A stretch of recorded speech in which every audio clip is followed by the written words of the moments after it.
When I first saw your face, my heart began to race. You fill my soul with ecstasy. Oh, you come here often? You know what? This section is so bad, I'm just gonna spend this time working on other comedians that could be bad anime spin-offs, but would at least be better than this one. Daisy, I would lie for you, die for you. I'd give up my red tie for you. Why, I would never bark at you, because you are my dream come true. Alright, these are a little crude, but I think they'll still get the idea across. There's Red Robin Williams, Andrew Dice Clay, the Chris Rock, Eddie Lizard, oh, and probably the most obvious one, Penn and Teller. Yeah, they're but they're still better than this. So while trying to hit on another dog called Daisy, Rover realizes he's supposed to be watching the sheep and leaves them behind.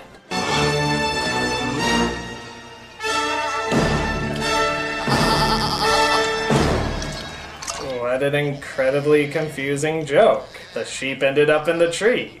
Well, how did the sheep end up in the tree? Why would they want to end up in the tree? Can somebody explain why the sheep ended up in the tree? It's my belief that these sheep are labouring under the misapprehension that they're birds.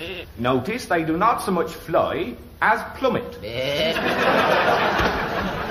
So the farmer locks Rover in the cellar until he can learn to behave himself.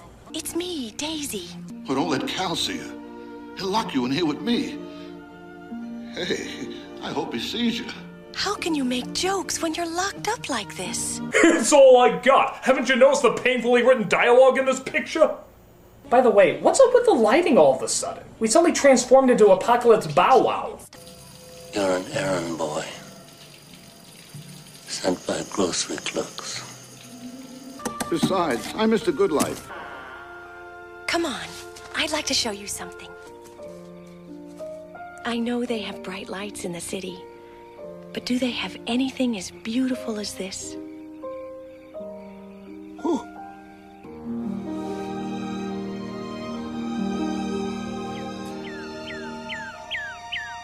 And that was the romance, folks! Pretty brief, huh? It's like Dangerfield was all on board and then halfway through he decided he hated the idea. Yeah, and then I decide I'm gonna marry this dog and... No, that's stupid. How about I recite more one-liners? Hey, you think the rain will hurt the rhubarb? God! I think I'll change my name to Jethro. So Rover decides he doesn't belong on the farm and tries to run away. I'm nothing but trouble. I gotta get out of here. I gotta get out of here.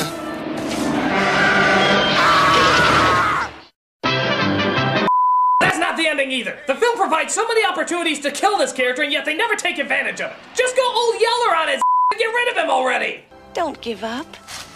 Okay, Daisy, if you believe in me. Okay, so Rover and Daisy have a scene, it ends. There's absolutely nothing to eat here. Rover and a turkey have a scene, it ends. In fact, the next couple of scenes are like that. They just sort of come and go. It's like drive-by cinema. Here's a scene, goodbye. Here's a scene, goodbye. Oh, and of course, this is all intermixed with the occasional musical number. And let me tell you, if there's ever been a song that had no reason to be made, I mean an absolutely worthless idea for a musical number in a kid's movie, take a listen to this. I'll never do it on a Christmas tree. A Christmas tree is safe from me. Oh, what would Santa think of me if I did it on a Christmas tree? I'll soak in oak, I'll splash in ash. I'll do it on a peach or cherry. I'll never do it on a Christmas tree. Oh. You know, whenever I see such pointlessness shoved into an animated film, I immediately think of all the trees chopped down to give us this f***osaurus. In fact, I get an image of Tree Beer looking over the destruction at what a pathetic waste of life it is. I'll never do it on a Christmas tree. Oh, what would Santa think of me?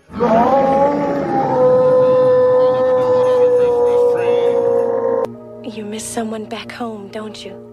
Yeah. Another girl dog? But it's not what you think. I mean, she was too young, I was too young. It was puppy love. My God! Every line he says is like a slap in the face. It literally feels like every time he tells a joke, the character reaches out of the screen and smacks me. Boy, you heard her come and get it? This is try and eat it. Ow! So Rover comes across a pack of wolves who are after the farmer's turkey, but Rover tries to stop them. Oh, how dare you!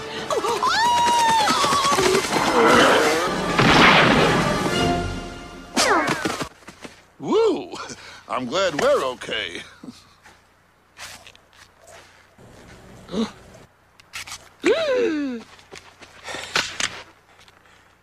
Gobble, gobble, gobble. Come on, you're okay. You're okay. Come on, come on. Come on, snap out of it, will you? Come on. I don't believe this. Okay, I'm sure many of you didn't see this incredibly dark scene in the movie theater, but let me try and recreate what the audience reaction probably was. Come on, you're okay. You're okay. Come on, come on. Snap out of it, will you? Come on. I don't believe this.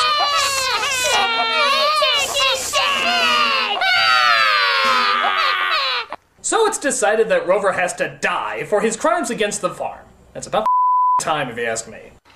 I may have lived like a dog, but I can die like a man. I don't want to leave. No, I don't want to go. Please, I didn't do it. I'm innocent, I tell you. I'm innocent. Did you hear from the governor? Well, at least he's going out with some dignity. I mean, let's face it, he could have told worse jokes.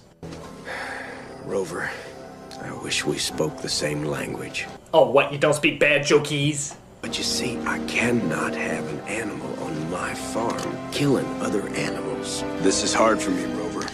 But you've taken a life. A life that we were gonna take anyway. It was a life. Yeah, what she said.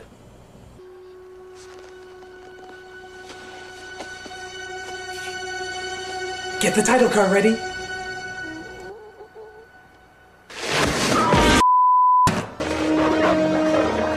So the wolves attack, but luckily Rover is on his A game and teaches them all a lesson. That one's for the three little pigs.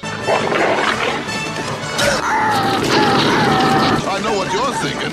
You'd rather be at Grandma's house. Who do you think you're dealing with? Little Red Riding Hood? Wow, so he compared them to the wolf from the fairy tales 3 times. It was pretty much just telling the exact same joke 3 times. You know what it's like? It's like someone made a movie out of that annoying duck hunt dog. And I want to shoot that little just as much as I want to shoot him! No respect at all. So they get the farmer back as everybody sees that Rover has saved the day. But Connie sees in a newspaper where Rover is now, so the boy lets Rover know that Connie is coming to pick him up. His reaction is, of course, heartbreaking. Dad's gonna bring the pickup around and take you to the airport. What a So just as Connie gets Rover back, her boyfriend comes in and accidentally reveals that he tried to kill the mutt. This results in a chase scene leading outside the casino. Okay, in here. What are you doing here? This is a setup. Wanna see Hoover Dam? So in case you're keeping score at home, kids, that's 1 turkey and 1 drug dealer that get the axe in this family movie. Yet somehow the duck hunt dog comes out alive. Life's a So as you'd imagine, Rover doesn't like his old environment and prefers to live back on the farm. So he drops Connie some hints and she drives him back and lets the farmer adopt him. Thus we end with our final revelation.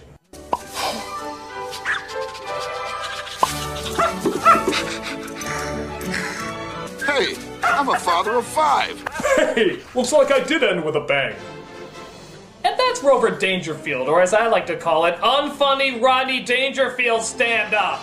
It's basically the same thing as when celebrities try to write kids' books. Everybody thinks they can do it, but it takes a lot of talent to do it right. And this film does not do it right. While the animation at times can be pretty to look at, it's not worth the constant one-liners and extreme lack of any development. It's a clumsy story at best, and not worth all the time and effort it probably took to make it. If you want to see Rodney at his best, watch some of his stand-ups. If you want to see him at his worst, go find this dumb movie and see why a bad idea should stay a bad idea.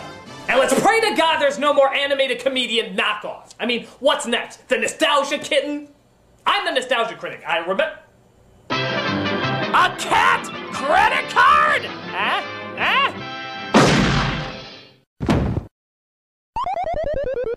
No respect at all. I'll never do it on a Christmas tree. A Christmas tree is safe from me. Oh, what would Santa think of me if I did it on a Christmas tree? I'll never do it on a Christmas tree. That's one thing that you'll never see. Oh, you'll just have to trust in me. I'll never do it on a Christmas tree. I'll soak in oak, I'll splash in ash. I'm turning into a corn dog.